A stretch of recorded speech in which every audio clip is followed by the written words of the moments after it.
when you partner up with people, you shouldn't be looking at it like, hey, we're going to do $10 million, right? Regardless. And I'm just lowering my equity stance. It's like, no, I'm going to bring these three people on. I'm going to have 33%, but we're going to do $300 million with these three people.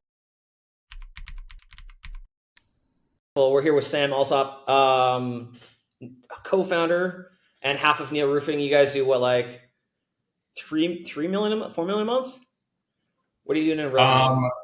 The last few months it's kind of like we're getting these big HOA commercial jobs, which are bumping up our numbers a little bit, and it hasn't been happening long enough for me to say this is 100% something I can extrapolate out for the next year. But yeah, I mean we're on track for about a $30 million top line this year. Right. And I want to ask you about a recent tweet I saw. How much you spent on ads last month? And let's start there. So last month we didn't break 100,000. Oh man, I should know this, shouldn't I? I think we were right around like 80 grand or something like that. But this month that tweet, so the time that I wrote that, we were at like $104,000 in ad spend, and we're spending a good amount every day. So we're probably going to end the month around 120,000 and that includes commercials, but like majority of that is digital marketing. I think you're probably nationally, you're probably the roofing company that spends most on digital. Oh yeah, by far. Yeah. No, I mean it's like it's there for the taking. I mean, it's there are companies that do it right. Like we do have competition. We are bidding against specific keywords, and there's companies that are doing better than us at times. But like I come from the e-commerce space, and your competitive edge with e-commerce is like how good can you run ads? Where roofing, that's not like the main driver, at least historically it hasn't been. So I don't have tons and tons of competition like I used to. If we're all selling the same widget and there's 1,000 of us selling this widget, like whoever's the best at marketing is going to get the sales, right? So I come from that world, and then to get thrown into roofing where it's like, the sophistication on the digital side is not quite the same. I mean, that's been our biggest lever for growth, 100%. Makes sense. So you said your background. Give the audience a bit of a background on yourself. Like, how come you go from e-commerce? How do you end up in roofing? What was that story about? Like, where did you go to college? What did you start off your career in? What was your first business? And then how did you end up being in roofing?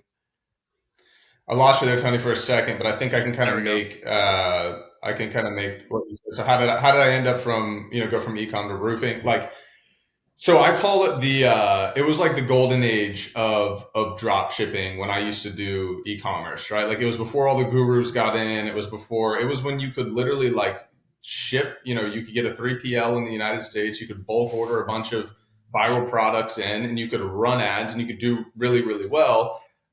People started to kind of ruin it, right? Like shipping times got ridiculous. Just blatant like fraud in the space, right? And it really killed the industry. Like consumers got smarter, and they're like, then they started to really pay attention more to like the branding. So then I got into branding more, creating real brands. But at the end of the day, man, it was really like it was frustrating because I would put a lot of time into this brand, and then and it was like focused on virality, right? How viral the product is. And then I had to start over, right? So no enterprise value. Like I didn't, I had a small team. I had like 5 or 6 VAs and myself and a partner. But I just realized like, this is awesome for cash. Like I'm creating a lot of cash. This is great. I'm going to do this, I'm going to really squeeze all the juice out of this, but I'm not creating any sort of enterprise value for myself. And that's what ultimately made me look into like home service, based businesses. And I was doing marketing, like lead generation on the side for roofing companies. And I was doing lead gen for them. And I had a couple like local guys that were like, hey man, none of your leads are converting to, appointments. I'm like, there's no way, right? So then I kind of step in and I started helping out with appointment setting. Then I'm like, you need to get on a CRM. You got to keep this organized. So I started to like kind of build out like the front end for a handful of roofing companies. And I started to see like the value that had. And then I saw them kind of screwing it up on the production side. I'm like, I can do this way better. So I just fell into it. I mean, there's so much buzz right now about like roofing and HVAC and private equity. I didn't get into it because of that. Like I had no idea that this is the way that, things were going to go. Just kind of got lucky there.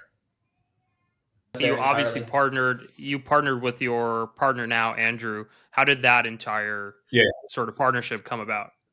So I've known Andrew forever. Like we're family friends. I mean, the story we always tell each other is like we're forced to be friends. Our moms were friends. Like we went on a ski trip. It was, we were both in high school or whatever, and we just slowly became buddies. But he was actually, so he ran like Newcon for this big roofing company right out of college, like Track Homes, and he didn't love the track home, high volume thing. So he went and worked for a local roofing company.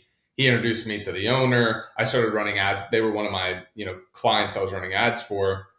And Andrew, we just became a lot closer. And Andrew was like the main guy running those leads. So we were talking every day. He's like, this one was good. This one wasn't good. Like, get me more of these. And that was like I think he was like a $2 million, $3 million, like a small roofing company locally. And Andrew was just kind of trying to like learn how, those companies run. And it just, unfortunately, the guy just had some issues with the business and got into some legal stuff. So Andrew bounced out and was like, if you want to start a roofing company, I'm going to do it. And I was doing ecom and whatnot at that point, and I was just like, yeah, let's start it. So I started out like one toe in, right? I was kind of like, I'm making a good amount of money over here doing my ecom. I got a partner on this side.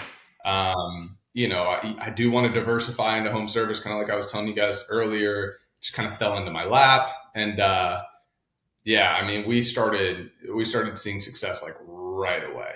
I was getting like $25 Facebook leads back then. Now it's like $200 Facebook leads. Ridiculous. So what's it like having a business partner? So like obviously Tony and I are partners, right? I think it's awesome, but I'm curious what your experience has been like as well. I mean, I'm not like you can't really like see like people when I'm like we'll edit this part out if you want to trash talk Andrew right now. It's just fine. No, I wouldn't do that. So we if you like look at me, like people are like, you own a roofing company. So Andrew's the roofer, right? Like Andrew has a roofing license. He's been doing roofing.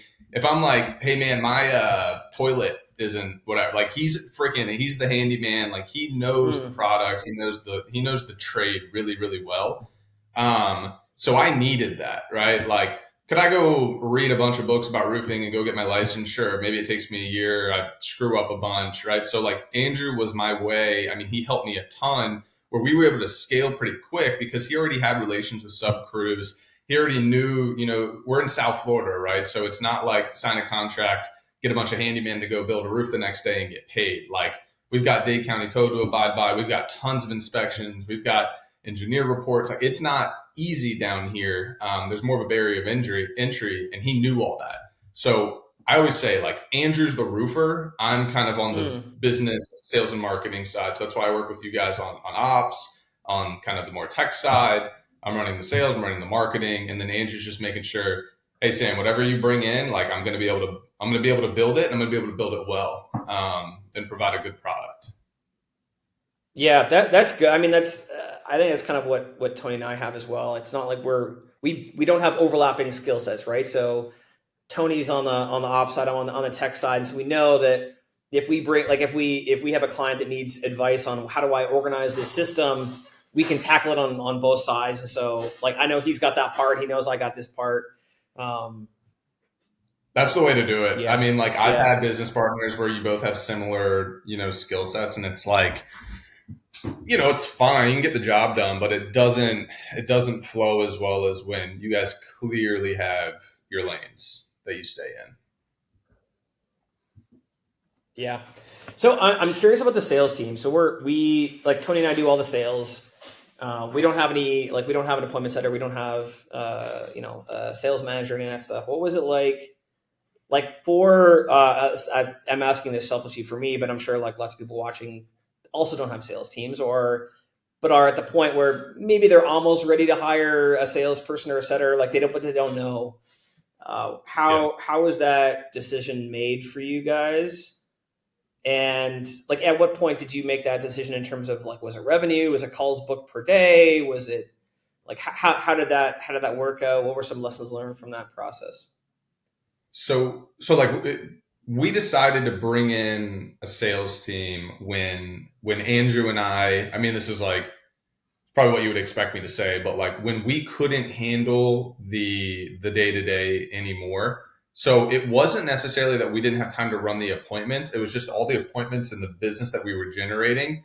We didn't have time to fulfill the product as well as go continue to bring in new business. And that was like that inflection point where, and I've never built a sales team before this. Like when I was doing the marketing, I was selling everything. I owned a gym, I was selling everything. The lead gen for roofing companies, I was selling everything. So it was like, it was definitely it's that mindset where it's like you have to start giving away some of the pie. And a lot of people like want to hold on to the pie for a little bit too long. Too long. And they miss that. They miss that opportunity to grow, right? They have the tailwinds, they have the momentum, and they're like, but it's really nice making these margins. So that was like the biggest, I guess holdback. Like we probably could have done it sooner. But I was like, dang, if I can just go make some time to go run this appointment, close it myself, and then fulfill it myself, like we're gonna make, we're making our margins. Like we go sell it. We're gonna make more. Yeah. Yeah, GP. I got no overhead. I'm gonna make way more money. But anyway, we were pretty like when we started hiring sales, we like really started hiring sales. I mean, it went from me and Andrew doing everything to 5 sales guys, within like a month probably. Now here's a big thing though. Like we did not take on overhead when we did this. Like I did not give these guys a $60,000 salary to come sell roofs for us. I mean, it was eat what you kill, and highly recommend that to businesses that are scaling and like may not quite know their margins and this and that yet. Like they don't have a CFO on staff and they're like, kind of nervous to start stacking on overhead. Make it performance based, like, and you can you can be more aggressive with it, with how much they make, because that that you wouldn't have that revenue if they didn't bring it in. So that was my kind of strategy when we started launching a sales team. Nice. How big is your sales team now? So now I have, we're like I'll give you, the reason I can't just give you a number right away, like we're pretty cutthroat when it comes to our sales process and our team. I mean, we're cutting the bottom 10%. So right now, after the cut at the end of the month and then our new class starting on the 6th, we'll have like 15 sales guys, call it. Yeah. And they're all, so I run my comp, they make a draw and it's eat what you kill. So they make a draw. And so they're pretty much being fronted X amount of dollars every month, but they're getting paid off the top line of the revenue that they generate. Now, I'm able to do that because of what we talked about before. I'm investing so much into the marketing side that it's not a salary, but like as long as they are performing good, like they're going to stumble into these numbers, these quotas that's going to result in X amount of dollars. So I'm not saying, hey, you get a draw, you come in, you go knock doors, and like you got to figure it out yourself. I'm providing them. I decided like I'm going to invest in heavily into sales and marketing instead of investing into sales guys, giving them a base salary and telling them to go figure it out themselves, go knock doors and generate the revenue. So that's just my approach to it. And how has it been for you in terms of like the lessons of you said you basically filter out the bottom 10% on a fixed cadence. My question is, when you hired those initial first 5 salespeople in the month, how did that go? Like how did you actually start transferring over the scripts, transferring over the know-how? Like how did that entire first phase go? I'm sure you went through your own bumps in the road, but like I'm curious how that process went. It was manual. Like there was no sales manual. There was no, go watch these videos. There was nothing. Right. So it was ride-alongs. That's how we trained our first group of people. And then like it's like the different levels of sophistication when you go to like how you build out your sales team and how you onboard them and stuff. But I feel like at first we started, like I would go do ride-alongs with them and it was just like, this is what I do, watch what I do. And then you go replicate that. And then when you have enough people and you've got we call them the rabbit, right? You've got your guys that like pretty much you duplicated yourself and they're out there closing it and crushing it. Then when you bring in a new class, you're essentially, you pull yourself out and you stick those guys up under those guys. It's nothing sophisticated, right? But it is like the best way to get it done when you're still small and when you don't have those training, systems and processes and everything built out. Like, just go stick a killer with another killer and tell them to figure it out and give them a deadline. Like, you've got 2 weeks to ride along with Jake, and you're either and then we're gonna start giving you appointments. And we have like a checklist. So it's like you have to close X amount of repairs. You have to upsell X amount of repairs to a re-roof. And there's like 3 or 4 other things. Once they hit that, as long as they do it within a certain amount of time, then they start getting re-roof appointments. And when they're getting re-roof appointments, we're tracking their close rate. We're tracking their self-gens. We're tracking their activity in the CRM, like their follow-up and whatnot. So there's a lot of metrics and data that goes into how we decide who we keep and who we don't keep. But we've built it out where like you're firing yourself, right? So like we're very transparent about what you need to do. And we wouldn't be cutting that bottom 10 if everyone was just nailing it. But inevitably, when you're growing fast and bringing a lot of people on, like there are going to be underperformers. And they know it's coming. Like there's no, at least knock on wood, we haven't had a big issue with letting people go because it's like when they're getting interviewed, hey, we cut the bottom 10%. These are the KPIs we're looking for. As long as you're hitting it and doing your job, you're going to stay on board. And if you're not, you're not, right? So, I mean, that's the best way, in my opinion, to like have an intense, high volume, always hiring sales org is just to set the expectations before and give them access to it so they can always check, where do I stand? I'm sure a lot of people in the audience are wondering, how does a modern industry-leading roofing company actually run their business from like the tech stack? Like, is it Slack? Is it Teams? Is it pen and paper? I can't speak for everyone just because like I know what my competition's doing. And like there are a lot of roofing companies that are just been around forever that literally run on like they give their salespeople a notepad and a pen, and they're running their operations off of an Excel sheet. They have no Slack. They give everyone a phone. Right? There's no VoIP system. Like they're doing, just as much revenue as we are, right? I'm just thinking of one specific company as I say this, but they've been in business for 30 years, right? So we've been in business for 4 years and we're, just as many reviews, we're doing just as much volume, just as much revenue. A lot of that I can attribute to the fact that we are a more modern, tech savvy, younger roofing company. So yes, I mean, we're running Slack, right? We're running a specific CRM that we have built out. We're running software that measures the roof automatically. We're running a quoting software where we're not printing out quotes and writing it in when we get to the homeowner's house. It's automatic and it's based off of our price book and our price matrix. We have text automation running, job status updates. We're doing it the right way from a tech stack perspective, but thank God that I started when I did and that we did implement technology from early on.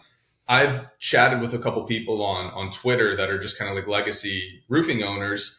And it's very hard when you have that overhead and you have, say you're doing 10 plus, right? 10 million plus, and you're just doing it off of Excel sheets and paper and pencil. I mean, it is difficult when you have that much. That requires a lot of overhead, a lot of office staff. It is hard to go back. So the fact that we were built, on technology, right? Adopting technology, being open-minded about that, it has helped us a ton in our overhead.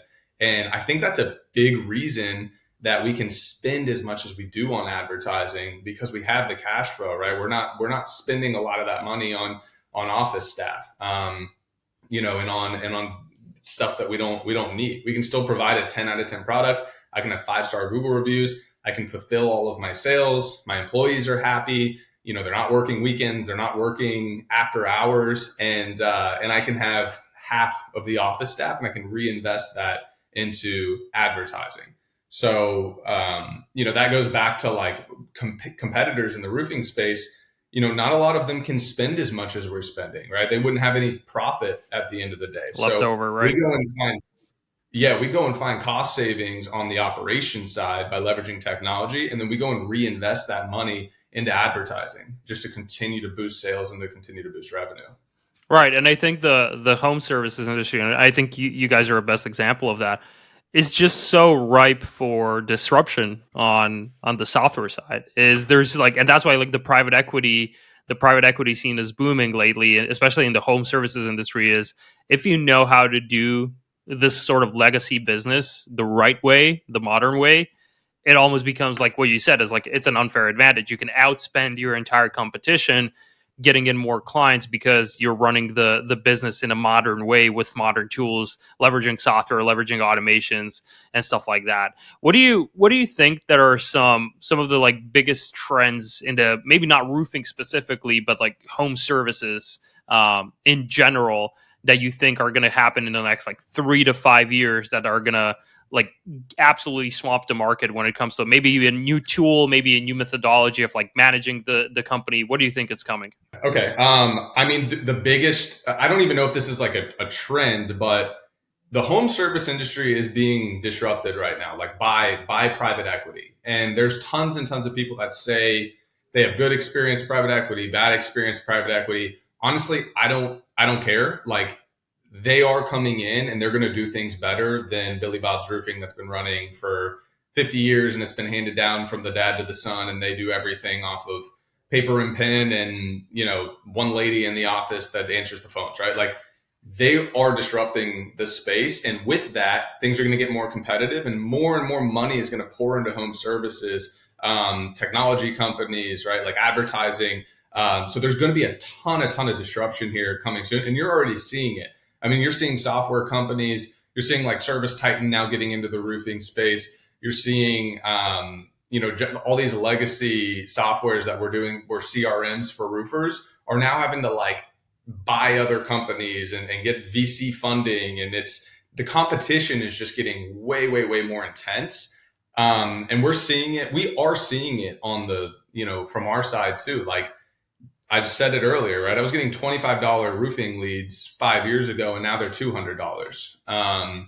And that's most likely just the fact that there's more money being spent in advertising, and my CPMs are shooting up, and my cost per lead shooting up. So I don't know if that fully answers your question, but like, there's a ton of disruption and a ton of stuff that's about to come into the home service industry.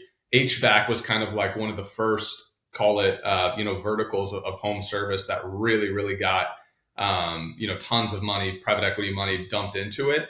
And you go look around and you look at some of these HVAC companies now, they're operating like world class businesses. They're not running like a mom and pop shop anymore, and that's going to start happening, in the roofing space and in other home service verticals as well. Love it. No, that Interesting. answers my question. I Brian, wanted to you ask got any? actually. I wanted to ask this. So, Sam, I think you and I connected on Twitter like August or September last year, somewhere around there. And I was curious. Like, a lot of people are on Twitter on social media talking to their ideal customer, right? Whereas you seem to be on Twitter talking to like not like you're probably not getting any roofing leads from Twitter, right? Just curious, like, why do you what are some of your reasons for doing it, for sharing what you know, and has it paid off for you? Yeah, and it's so funny you say that because I got my first roofing lead this morning. It's a HOA community in Miami that saw me on Twitter, and they're like, "Hey, we've got 12 buildings. Like, Really? can you shoot down here and give us a quote?" I promise. Like, I'll show you I mean, it's. Really? I won't show you it. Okay. This morning, opened up my DMs, just random account, like no profile picture, with 3 followers. Like, hey, I'm one of the heads of this HOA. Can you come down and give us a bid in Miami? So that's the first time that's happened, but like, that's not why I'm on Twitter at all. Like, that's not a direct to consumer Right. platform necessarily. It's more B2B, and that's how I'm using it. So, I'm on Twitter for a couple reasons. Like, I'm there to, number one, the first thing that attracted me to it is to learn. Like, people are just giving away information because they're trying to build a following, right? So they have to give value, and it's getting more and more competitive to get followers. So you got to give more and more value. That's kind of number one. That's why I started. Then I started to see like the benefits of these guys that were growing a following on Twitter, the connections they were making, their business was growing. Now they're seed investing into this and this and that because they're leveraging their following to get other people to use these softwares. So that was the next kind of the motivation was like I want to get in and be able to connect with really really cool people that are growing cool businesses and show them what I'm doing and network. So like networking, and the only way to do that to really be seen and to get eyeballs is to like throw out, I like randomly I'll get people that are like, oh, you're whatever they say, clickbaiting, or I don't know what the new term is, but I'm like, yeah, kind of like, what am I going to do? Get on here and post for fun just so that like four people can see it and for my own entertainment? Like, no, I'm going to post stuff that's going to get eyeballs. That's going to get people to see me and to reach out to me. And I'm going to make, I found you guys through Twitter, my fractional CFO, a guy that's like we might start a business together, right? Like people are asking me to invest into some of their service-based tech companies, like other roofers. That's the third thing, right? So other roofers are saying, can you help me? Like I'm a $3 million business. I cannot grow. I need help. That's a beautiful acquisition or potential partnership. So that's the third reason is I'm meeting other roofing companies that want my help. And, if I can potentially acquire their business or work something out where there's some upside there for me and I can help them out, then awesome. And that's already happening a lot. Interesting. Love it. Yeah, Twitter's been awesome for me. I mean, it's interesting to meet new people. We get clients through Twitter, which is cool. And I think it's how I met Tony. Actually, it was through, or like Yep. through posting content was how he originally realized like I knew my stuff. So I mean, it's been great. We're actually moving to, or not moving to, we're expanding to YouTube next because of the Nice. longevity of the content. We just hired a YouTube Yeah. consultants guy that we're super excited about. So, but yeah, it's interesting. Like there's like this combination of customers and like partnerships, right? So Mhm. had at least for me, Tony, maybe disagree with this, but if I would have continued going on my own, I don't think we would have had, or like I wouldn't have seen success to the degree that we have had now with partners, right? So yeah, 100%. something we said about like other people joining forces with other people, you can go a lot farther. What did Hermosi say? Like he just had a tweet that I saw, and it was like when you're a lot of people think that like if you're say you've got two partners or three partners, right, and they're looking at the total equity and like they're now I'm at 33%, right? But he Right. said something like when you partner up with people, you shouldn't be looking at it like, hey, we're going to do $10 million, right, regardless, and I'm just lowering my equity stance. It's like no, I'm going to bring these three people on. I'm going to have 33%, but we're going to do $300 million with these three people. So, no, I mean, I think that there's a ton of value in finding the right people and creating the right partnerships. 100 Yeah. percent. Like that's kind of, and we're much smaller than Neil Roofing, right? But that's how I think about hiring as well. Is like we don't think about it as like, oh, I can spend this money and buy 2 hours of my time back. I'm thinking about it as like I can spend this money in this person's salary. I buy back energy and time, and I can use that to make more, right? So I can spend all that time writing content, creating newsletters, creating YouTube videos, doing ads or whatever it is that's going to bring in far more than whatever I'm paying that person. So it's like, at least that's how I think about it. Is like other people aren't. It's not an expense to hire the right person or to bring in the right partner.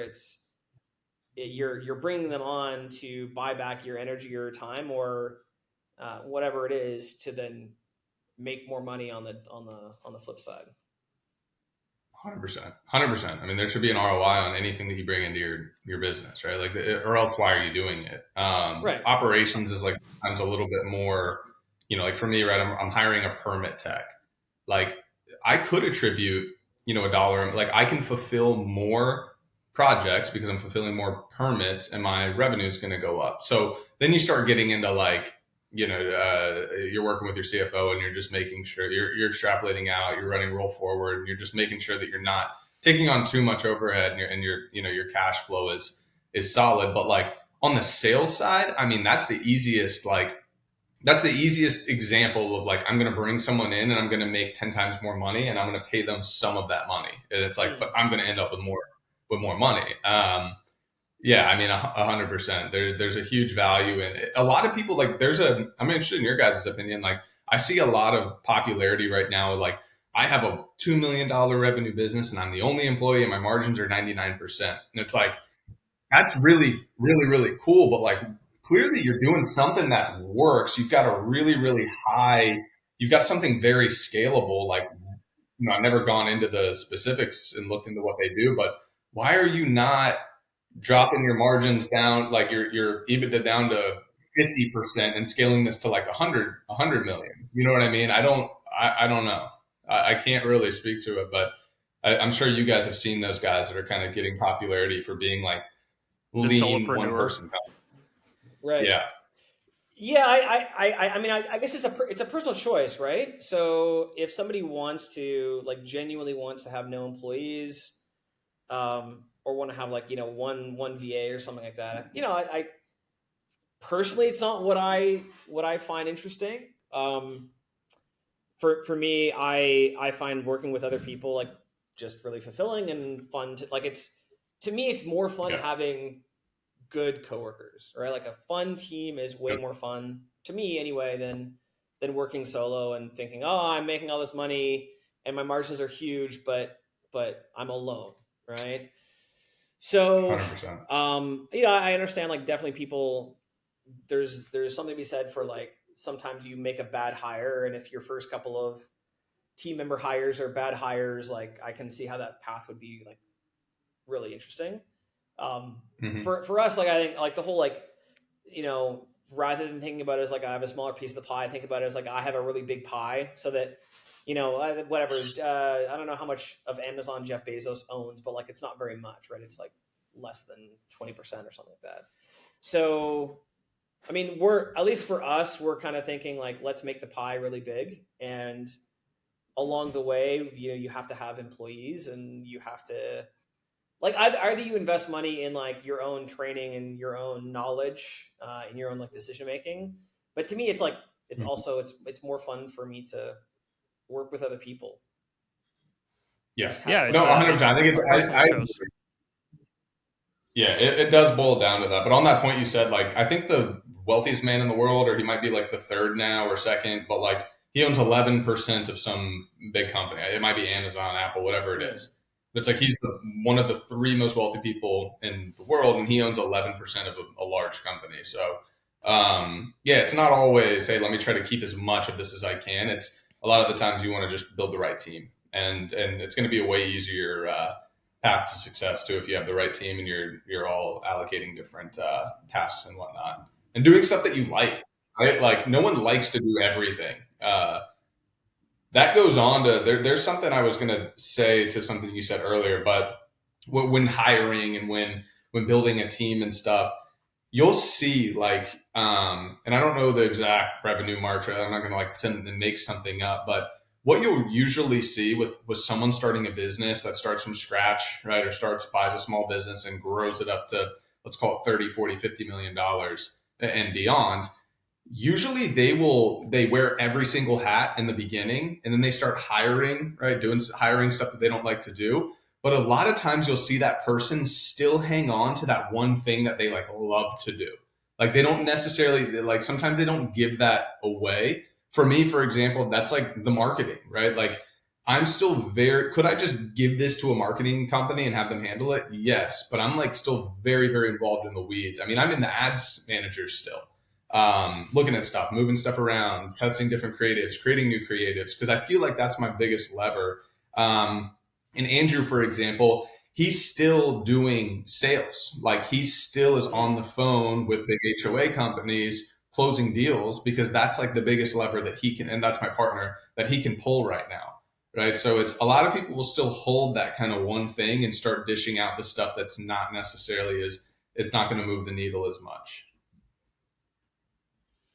Yeah, it's I mean we're all young, right? So it's hard. I think for me at least, it's hard just to I can see the validity in basically any of those models, right? Like I can see the validity um, in even firing yourself from like so for me for example, um, it was initially me and Tony doing like Tony was doing all the calls, um, doing all the like client ops stuff, and I was doing all the client programming tech stuff.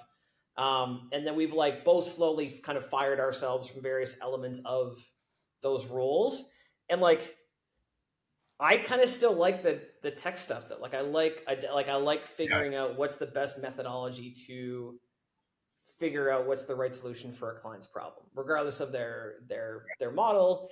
Um, at the same time, though, like I part of me wonders if that's a mental block that I have on my side. So, like for example, I used to tell myself this story that I like to cook, right? So like it would that was like my thing. I've cooked a lot of stuff. I had an Instagram page for a while called Ryan Ruins Georgian Food, where I would take traditional Georgian, like European Georgian, traditional Georgian recipes, and like put a like a spin on them and like post pictures. And all my Georgian friends were like, kind of like low key, like it's like humorously pissed off basically because I was taking like their thing and like ruining it, right? So, but I used to tell myself like I love to cook, and my friends, it's like relatively cheap to hire a chef here, and a couple of my friends had chefs. And they were like, having a chef is great. This is so good. It saves you so much time. And I was like, no, I was kind of holding on to this whole thing. I'm like, I like to cook, right? This is my thing. But Mm-hmm. we hired a chef like a few months ago, and it's actually awesome. So Like, I think it was just a little bit of like a block, and then as well like with hiring, I know I've had this thought sometimes, or like especially when we were hiring like our first couple of developers, at least for me, I had this thought like, well, if I spend this money to hire this person, I have to be good enough at like everything else to generate full time work for this person, ideally.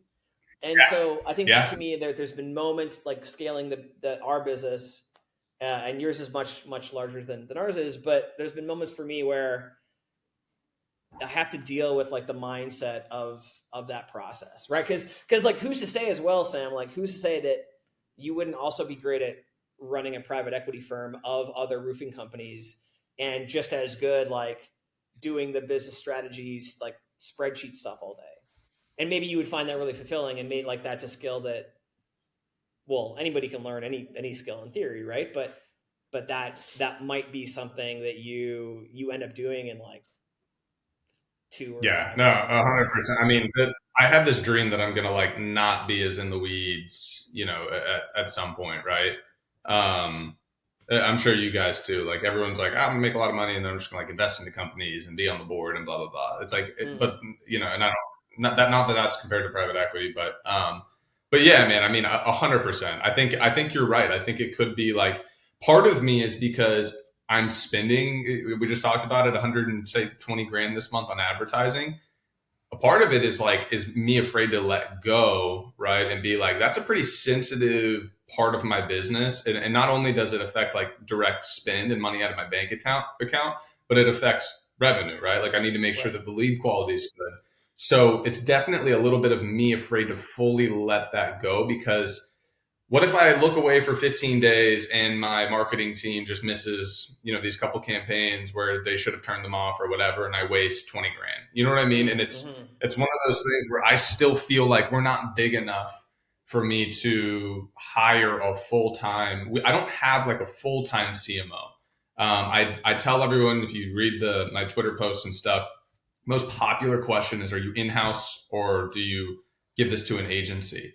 I'm in house, so I've given stuff to an agency and marketing agencies and haven't had great results. I don't know why. I don't know if it's because they have multiple clients in my area or whatever, but I've always been able to perform better just me personally handling it.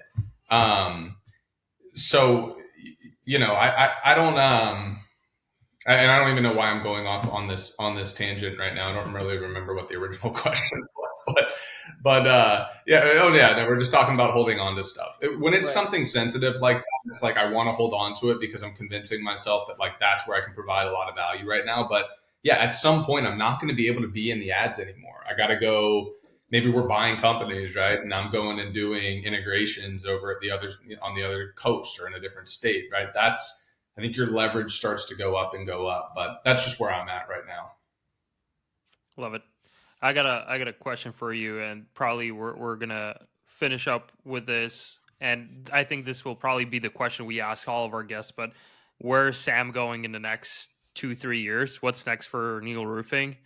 And yeah, like what is the vision? Where are we moving towards? So my goal in the next, so I've got like a 1, 2, 3 year goal, right? So, but my goal within the next 3 years is to be at that $100 million mark. And everyone says like revenue is not the whole equation. It's true. So, I want to sustain really good margins, right? And in roofing, that's anywhere from like 15 to 25%, right? So don't get me like, actually, it's less. A lot of roofing companies are closer to that 10% mark and maybe even less. We're doing things pretty efficient. If I'm seriously growing and reinvesting into my business, I want to be around 15. If I'm steady, I want to be closer to that 25. So in the next 3 years, I want to be at $100 million in revenue, and I want to be around that 20 to 25% EBITDA mark. So that's my goal there. The reason for that is I think there's a couple options. Maybe I partner up with a private equity company. Maybe I start to go and buy my own companies, create my own holdco, create my own platform, right? I'm not fully, haven't decided 100% there whether I'm taking chips off the table or continuing to push, but I'm the kind of person that has to like have a vision and have a goal. And then I can go and back out, okay, what do I need to do on a daily basis to ensure that I get there? So that's more so why that's there. Love it. Awesome. Then we're doing a part awesome. 2 once you're at 100 million, and hopefully the stories you tell then compared to these now aren't gonna. I feel like there aren't gonna be that different. I feel like you have a pretty good grasp on what needs to happen for you to get there. Yeah. We'll see. There's a lot that needs to get done. There's a lot that needs to get done to get to that 100 million. We gotta standardize a lot of processes, break a lot of things, and probably do a little bit of acquisition there in the meantime, and bring on other roofing companies. So stuff that I have not had to do yet. So I might have a little bit more wisdom then, hopefully. There we go. Awesome. Well, Sam, Ryan, I don't know if you have any questions, but I'll let you wrap. No, that's all for me. No, we can wrap here. Oh, Sam, what do you think we should call the podcast? Good question. You're not running with OpsKings, right? You're not going to call it like the OpsKings podcast or anything like that. Not going to co-brand. Not specifically. Could be like ops related. We've heard like OpsCast. What else we heard? OpsCast, dude. I think that's cool. Yeah, OpsCast. My first, like, when I think of you guys, like, why would you bring in OpsKings? I mean, like, you're just trying to get dialed in. Like, you're trying to dial in your processes, your workflows, your automation, like, really leverage technology and keep something. For some reason, the first thing that came to my mind is something along the lines of like dialing in or like locking in or whatever. So I don't know. There we go. Maybe there's something there, but that's the word that came. Dialed in. All right. So that's the Dialed In podcast. Yeah, the Dialed In podcast. There we go. Awesome, Sam. Appreciate you having here. Where are the places people can reach you? What's the best place for them to reach out if they want to talk to you more?